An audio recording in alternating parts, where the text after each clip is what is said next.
مجھے پریشانی محسوس ہونے لگی تو میں نے لاہور پڑی اور اپنی جان چھڑوائی۔ جیسے تیسے اگلی صبح ہوئی، میں نے گھر کی اچھی صفائی کی کیونکہ میرے پاس کرنے کو کوئی اور کام نہیں تھا۔ ناشتہ بنانے کا دل نہیں کیا تو میں باہر سے حلوہ پوری لے آئی، اور 10 سال بعد باہر نکلنا میرے لیے امتحان تھا۔ اس وقت میں نے اسے پہلی بار دیکھا تھا جسے دیکھ کر میرے وجود سے ہوا نکلی، میرے ہونٹ خشک ہوئے، حلق میں کانٹے پڑے، میں نے تھوک سٹکنا چاہی مگر ناکام رہی۔ یہ سب خوف کی کیفیت میں میرے ساتھ بس ہو رہا تھا، لیکن مجھے سمجھ نہیں آ رہا تھا کہ یہ سب کیا ہو رہا ہے۔ میں اس کی پیٹھ کے مقابل تھی، دالان کے عین وسط میں وہ سیڑھیوں کی طرف چہرہ کیے کھڑا تھا۔ ایک نظر دائیں دیوار کی جانب گھمائی، دوسری نظر بائیں دیوار کی جانب۔ اسی دوران اس نے ہاتھ پیچھے باندھے۔ آ گئی آپ؟ میں تو کب سے آپ کا انتظار کر رہا تھا۔ کون ہیں آپ؟ مجھے کیسے جانتے ہیں اور یہاں کیوں آئے ہیں؟ میرے گھر میں کیسے گھسے آپ؟ میری آواز سن کر وہ مسکراتا ہوا پلٹا۔ نہ جانے مجھے کیا ہوا تھا جو میں سن کھا گئی تھی، اور ایسا کیوں نہ ہوتا، وہ تھا ہی اتنا حسین۔ بھوری نگاہیں، ہلکی داڑھی پر باریک مونچھیں، بالوں کا رنگ بھی بھورا۔ اس کی پلکیں مجھے اپنے اندر الجھا رہی تھیں اور میں الجھ گئی تھی۔ میرا نام جاننا چاہتی ہیں آپ؟ وہ میری طرف بڑھا۔ میرا نام فدا ہے۔ میں آپ کو اس لیے جانتا ہوں کہ مجھے آپ کی بڑی سرکار نے بھیجا ہے اور گھر کی چابیاں انہوں نے ہی دی تھیں، یہ سوچ کر کہ کیا پتہ آپ آرام کر رہی ہوں۔ فدا؟ اوہ اچھا، آپ ہیں فدا؟ ہاں میں ہی ہوں فدا۔ کیوں، میرا ذکر کیا ہے بڑی سرکار نے؟ ہاں کیا تو تھا، لیکن کل تو وہ گئی ہیں اور آج ہی مجھے لینے بھیج دیا، ایسا کیوں؟ بڑی سرکار نے مجھے اس لیے بھیجا ہے کہ میں آپ کو اپنے ساتھ شادی والے گھر لے جاؤں۔ وہ آپ کے لیے پریشان ہو رہی ہیں نوشادہ، انہیں خوف ہے کہ کہیں آپ تنہائی میں ڈرے نہ، ویسے بھی آپ کو اکیلے رہنے کی عادت نہیں ہے نا۔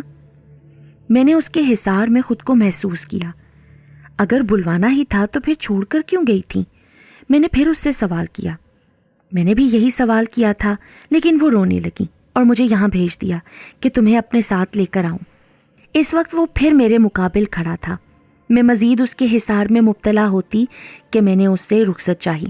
حلوہ پوری کے ساتھ چنوں کا سالن ٹیبل پر سجایا، فدا کو دعوت دی کہ وہ آئے اور میرے ساتھ ناشتہ کرے، لیکن اس نے انکار کر دیا، یہ کہہ کر کہ وہ خوب پیٹ بھر کر کھا کر آیا ہے۔ لیکن وہ میرے سامنے رکھی کرسی پر بیٹھا رہا۔ ہم کس میں جائیں گے؟ میں اپنی کار لایا ہوں، ہم اس میں چلیں گے۔ بس میں ناشتے کے بعد پیکنگ کر لوں گی، اتنی کوئی جلدی نہیں ہے، میں کل رات کا نکلا ہوا ہوں، آج صبح پہنچا ہوں، تو آج رات آرام کروں گا، پھر ہم کل صبح ہوتے ہی نکل جائیں گے۔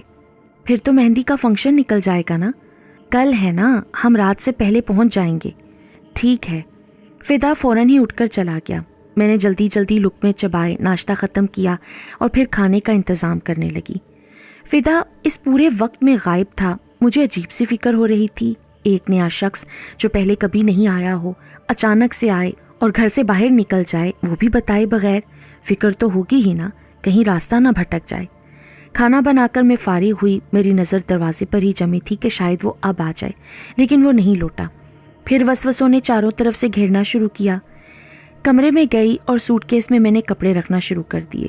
خود کو اس سوچ سے خوش کرتی رہی کہ فدا کے ساتھ شادی میں جاؤں گی تو کتنا مزہ آئے گا، پھر میں اس سے دوستی کروں گی اور فارغ وقت میں گھومنے پھرنے باہر جایا کروں گی۔ اس طرح کی ہر الٹی سوچ میرے ذہن میں آتی رہی۔ شام ڈھلی تو رات سر پر چڑھنے لگی، لیکن فدا نہیں لوٹا تھا۔ میری امید ٹوٹنے لگی کہ وہ واپس لوٹ گیا ہے اپنے گھر۔ ایک دو بار دروازے سے باہر بھی دیکھ لیا تھا، اس کی کار کہیں نہیں تھی۔ میں اس کے انتظار میں کرسی پر بیٹھ گئی، میز پر سر گرائے سو گئی۔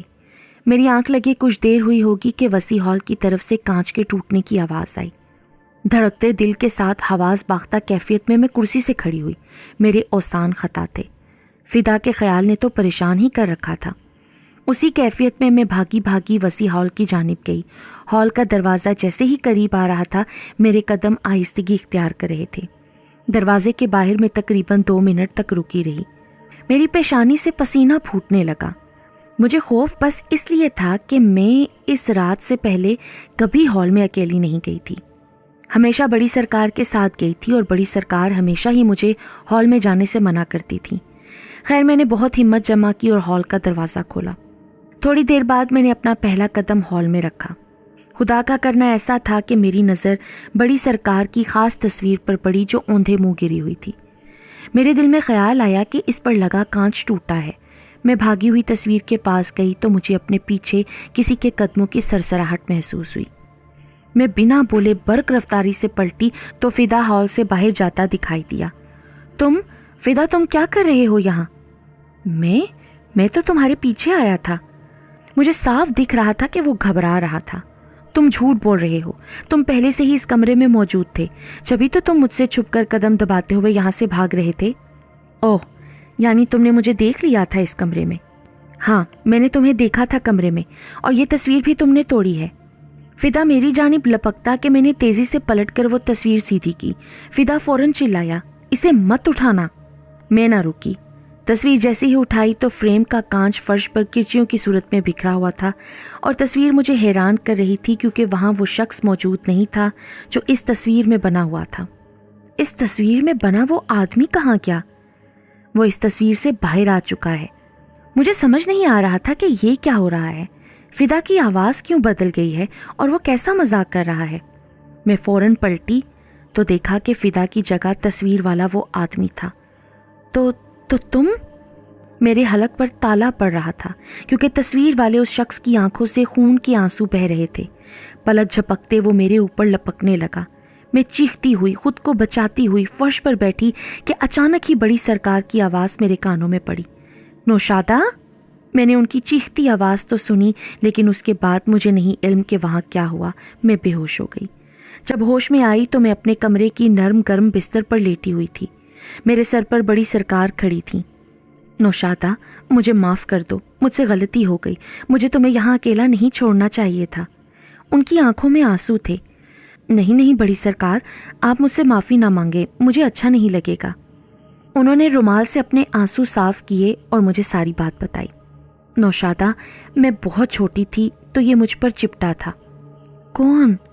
تصویر میں قید وہ جن۔ میرے وجود میں جیسے تیزی سے چونٹیاں رینگنے لگیں، ہاتھ پیر سن ہونے لگے۔ مجھے وہم ہوا کہ کہیں وہ جن بڑی سرکار کی طرح مجھ پر بھی حاوی نہ ہو جائے۔ نوشادہ، آج تمہیں بچنا تھا۔ میں 20 سال کی تھی تو بس کوڑی کے پاس سے گزرتے وقت یہ مجھ پر حاوی ہوا تھا۔ اس دوران مجھے علم نہ ہو سکا، بس ہلکی پھلکی حرکات جاری رہیں۔ میں نے نظر بد یا وہم سمجھ کر اسے بھلانا چاہا، لیکن جب میں کوشش کرتی کہ اپنے کاموں میں مگن ہو جاؤں تو اس وقت مجھے یہ جن بہت تنگ کرتا، چیزیں گم کر دیتا، جیسے اسے ناپسند ہو کہ میں اس کے علاوہ کسی کے لیے کام کروں یا اس کی سوچ کے علاوہ کسی کے لیے سوچوں۔ مجھے جھنجھلاہٹ ہوتی، میں چیختی چلاتی تو چیزیں مل جاتی، جیسے وہ میرے ساتھ کھیل کر رہا ہو۔ خیر 1 سال تک سب ایسا ہی چلتا رہا۔ ابا نے پلان بنایا کہ شہر سے باہر گھومنے جاتے ہیں۔ میں بھی تیار ہو گئی کیونکہ مجھے بھی اب ان تمام حرکات سے الجھن اور اکتاہٹ محسوس ہونے لگی تھی۔ دوسرے شہر جا کر ہم ہوٹل میں رکے۔ مجھے آج بھی یاد ہے کہ میں نے اپنا کمرہ الگ بک کیا۔ رات 12 بجے میرے ہوٹل روم کا دروازہ بجا اور میں کھولنے گئی۔ ہیٹ پہنا وہ آدمی میرے عین مقابل کھڑا تھا۔ اس نے لانگ گرے کوٹ پہنا ہوا تھا، دونوں ہاتھوں میں دستانے چڑھا رکھے تھے۔ اس کے ہاتھ میں یہی پینٹنگ تھی۔ اس نے نہ میری طرف دیکھا اور نہ ہی میں نے اس کی آنکھوں میں جھانکا۔ اس نے کہا کہ یہ پینٹنگ آپ کے لیے بھیجی گئی ہے۔ میں ساکت ہو گئی۔ میں نے اس کے ہاتھوں سے وہ پینٹنگ لی اور دروازہ بند کر دیا۔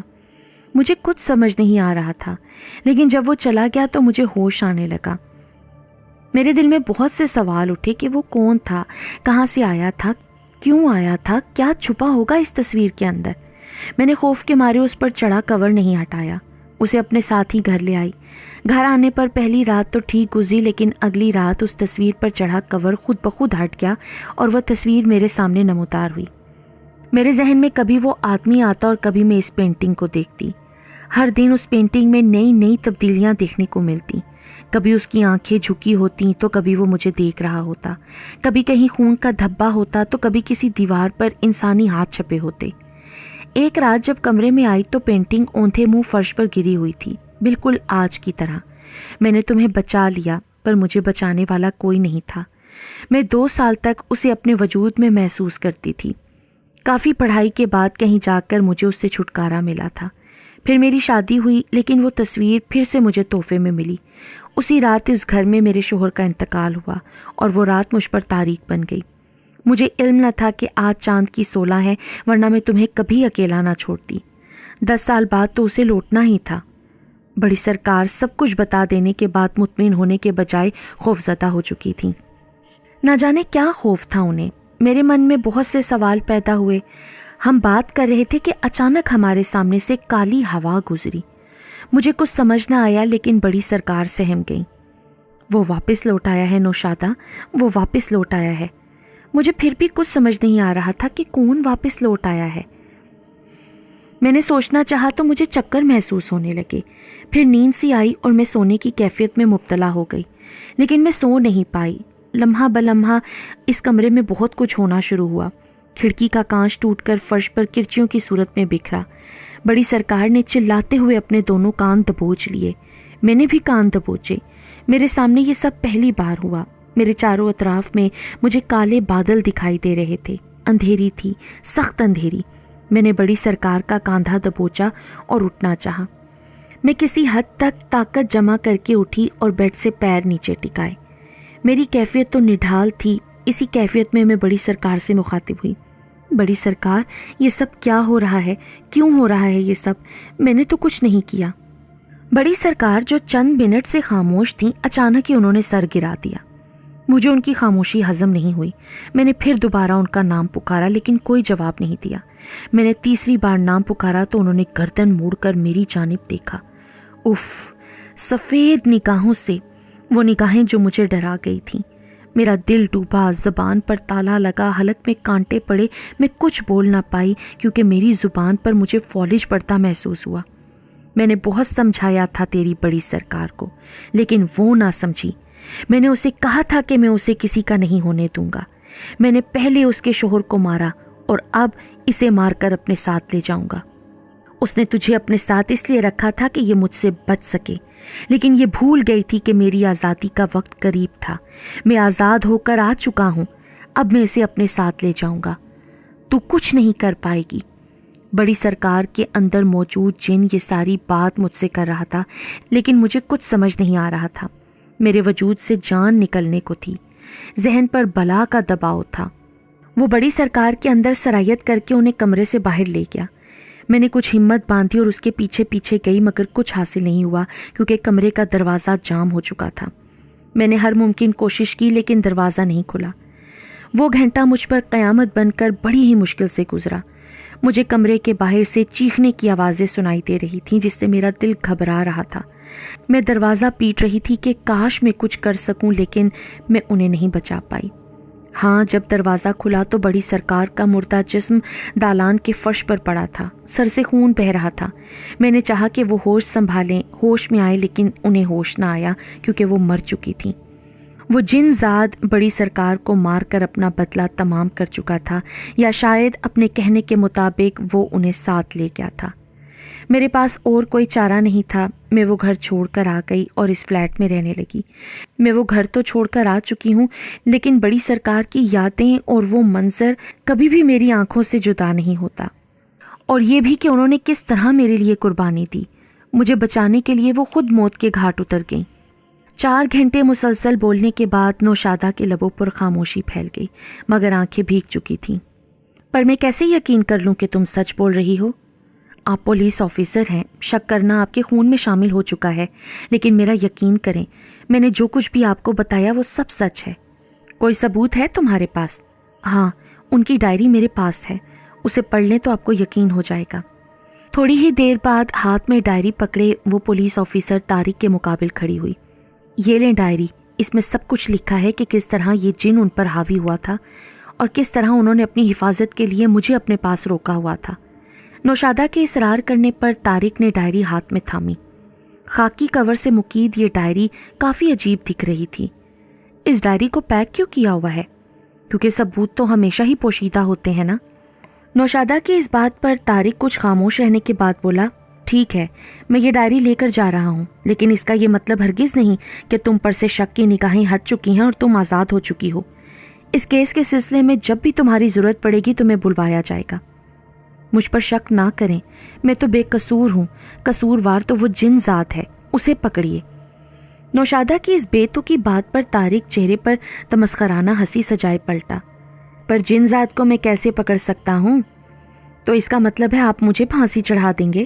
نہیں، اگر تم بے قصور ہوئی تو کوئی تمہیں کچھ نہیں کہے گا، میں خود تمہارا دفاع کروں گا۔ لیکن کیا؟ لیکن یہ ڈائری پڑھنے کے بعد مجھے اس بات کا اندازہ ہو جائے گا، اور اگر تم قصوروار ہوئیں تو پھر میں خود تمہیں پھانسی چڑھاؤں گا۔ مجھے یقین ہے میں بے قصور ہوں، تو پھر خوف نہ کھاؤ۔ طارق نے دروازہ پار کیا تو نوشادہ نے سکون کا سانس لیا۔ رات کا پہر شروع ہوا تھا کہ طارق نے نوشادہ کی دی ہوئی کتاب سنبھالی۔ لاؤنج میں رکھے صوفے پر بیٹھا وہ لیمپ کی روشنی میں پہلا ورق کھول چکا تھا جو کہ خالی تھا۔ اس نے اسی طرح دوسرا ورق کھولا، اسے بھی خالی پایا، اور پھر اس کی حیرانی میں اضافہ ہوا کیونکہ پوری کتاب خالی تھی۔ طارق نے جنون کے مارے کتاب پھینکی۔ اسی دوران اس کے نمبر پر کال آئی۔ ہاں بولو، کیا ہے؟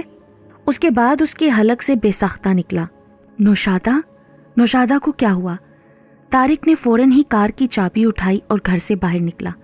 خان پلازا پہنچ کر فلیٹ نمبر 8 میں گیا۔ وہاں نوشادہ کا مردہ وجود پڑا ہوا تھا، اس کے پیروں تلے سے زمین نکل گئی۔ اسی دوران ایک خط ہوا میں اڑا اور حوالدار کے پیروں میں آ کر گرا۔ حوالدار نے خط اٹھا کر طارق کو دیا۔ طارق نے خط کھولا تو اس میں لکھا تھا، نوشادہ صرف اور صرف میری ہے، بڑی سرکار کی طرح اسے بھی میں اپنے ساتھ لیے جا رہا ہوں۔ خوف کے مارے پولیس آفیسر طارق کے ہاتھ سے وہ خط چھوٹ گیا اور سوچ میں پڑ گیا کہ نہ جانے اور کتنی لڑکیاں اس جنزات کی بدولت لقمہ اجل بنیں گی۔